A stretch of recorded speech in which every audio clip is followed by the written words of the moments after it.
बात उस समय की है जब कौरव और पांडव चौसर खेलने के लिए एकत्र हुए।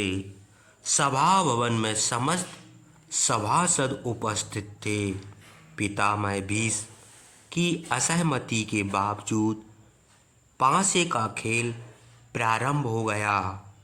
दुर्योधन ने शकुनी को अपनी ओर से खेलने के लिए नियुक्त किया।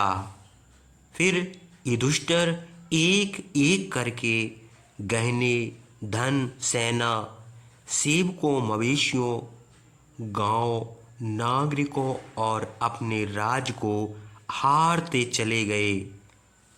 उन्होंने भाइयों को भी दांव पर लगाया और उन्हें भी हार गए। अंत में युधिष्ठिर ने द्रौपदी को भी दांव पर लगा दिया। तब विदुर और भीष्म पितामह ने आपत्ति जताई, लेकिन दुर्योधन ने सबकी बात अनसुनी कर दी। पांसे फेंके गए और युधिष्ठिर की हार हुई। सभा भवन में उपस्थित सभी सम्मानित लोग दुखी हुए। इससे केवल कौरव, शकुनी और कर्ण ही प्रसन्न हुए।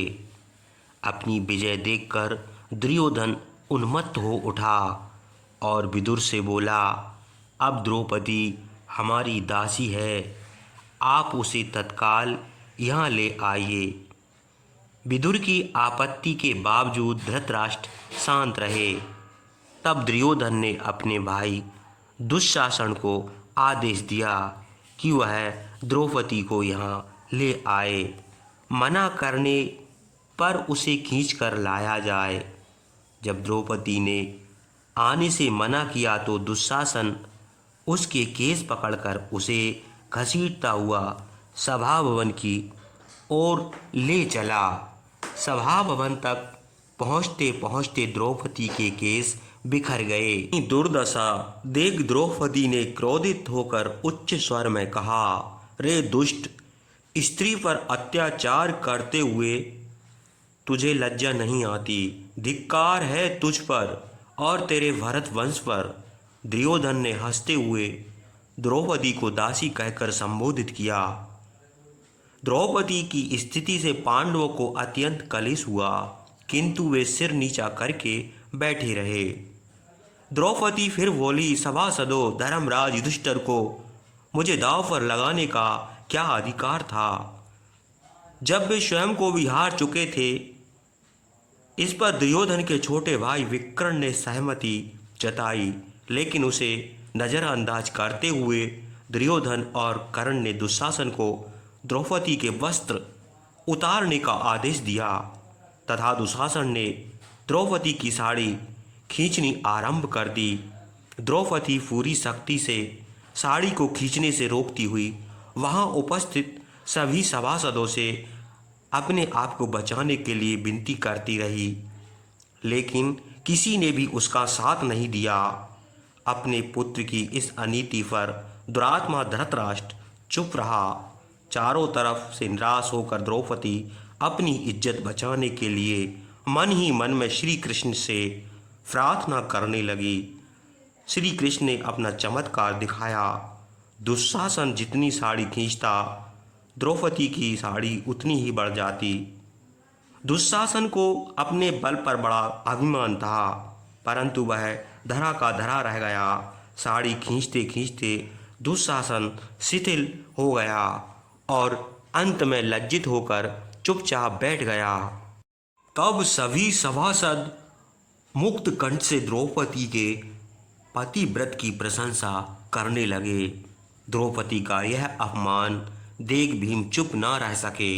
उन्होंने घोषणा की, जिन हाथों ने द्रौपदी की साड़ी और केस खींचे हैं, यदि मैं उन हाथों को उखाड़ने के बाद उसकी छाती चीरकर रक्तपान न करूं, तो मैं क्षत्रिय नहीं। मैं भ्राता धर्मराज युधिष्ठिर के बस में हूँ, अन्यथा समस्त कौरवों को मच्छर की भांति मसल देता।